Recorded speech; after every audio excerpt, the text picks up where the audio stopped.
ರೋಗಿಗಳಿಗೆ ಹಣ್ಣು ಹಂಪಲು ಹಂಚಿ ಕೆಎಚ್ ಮುನಿಯಪ್ಪನವರ ಹುಟ್ಟುಹಬ್ಬ ಆಚರಣೆ.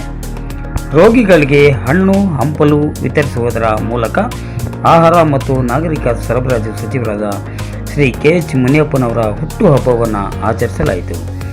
ಚಿಕ್ಕಬಳ್ಳಾಪುರದಲ್ಲಿರುವ ತಾಯಿ ಮತ್ತು ಮಕ್ಕಳ ಆಸ್ಪತ್ರೆಯ ರೋಗಿಗಳಿಗೆ ಚಿಕ್ಕಬಳ್ಳಾಪುರ ಜಿಲ್ಲಾ ಕಾಂಗ್ರೆಸ್ ಪಕ್ಷದ ಉಪಾಧ್ಯಕ್ಷ ಹಾಗೂ ಮಾದರ ಮಹಾಸಭೆಯ ಜಿಲ್ಲಾಧ್ಯಕ್ಷ ಪಟ್ರೇನಹಳ್ಳಿ ಕೃಷ್ಣರವರ ನೇತೃತ್ವದಲ್ಲಿ ಹಣ್ಣು ಹಂಪಲು ವಿತರಿಸಿದ್ದು, ಈ ವೇಳೆ ಮಾತನಾಡಿದ ಕೃಷ್ಣ ಅವರು, ಸನ್ಮಾನ್ಯ ಕೆಎಚ್ ಮುನಿಯಪ್ಪನವರ ಸುದೀರ್ಘ ರಾಜಕೀಯ ಅನುಭವ ಎಲ್ಲರಿಗೂ ಮಾದರಿಯಾಗಿದ್ದು, ಸಂಸದರಾಗಿ ಕ್ಷೇತ್ರದ ಅಭಿವೃದ್ಧಿಗೆ ಸಾಕಷ್ಟು ಶ್ರಮಿಸಿದ್ದು, ಇದೀಗ ಆಹಾರ ಮತ್ತು ನಾಗರಿಕ ಸರಬರಾಜು ಸಚಿವರಾಗಿ ಸೇವೆ ಸಲ್ಲಿಸುತ್ತಿದ್ದಾರೆಂದು ಹಾಗೂ ಅವರಿಗೆ ಹುಟ್ಟುಹಬ್ಬದ ಸಂದರ್ಭವಾಗಿ ಶುಭಾಶಯಗಳನ್ನು ಕೋರಿದರು.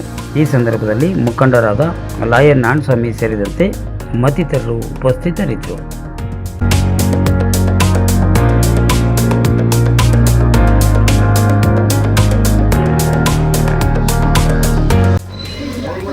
ಪತ್ರಕರ್ತ ಮಿತ್ರರೇ, ನಮ್ಮ ಚಿಕ್ಕಬಳ್ಳಾಪುರದಲ್ಲಿ ತಾಯಿ ಮಕ್ಕಳ ಆಸ್ಪತ್ರೆಯಲ್ಲಿ ವಿಶೇಷವಾಗಿ ರೋಗಿಗಳಿಗೆ ಹಣ್ಣು ಹಂಪಲು ಬ್ರೆಡ್ ಕೊಡ್ತಕ್ಕಂಥ ಕಾರ್ಯಕ್ರಮ ಹಮ್ಮಿಕೊಂಡಿರ್ತಕ್ಕಂಥ ಉದ್ದೇಶ ನಮ್ಮ ನಿಮ್ಮೆಲ್ಲರ ಅಚ್ಚುಕಟ್ಟಿನ ನಾಯಕರು,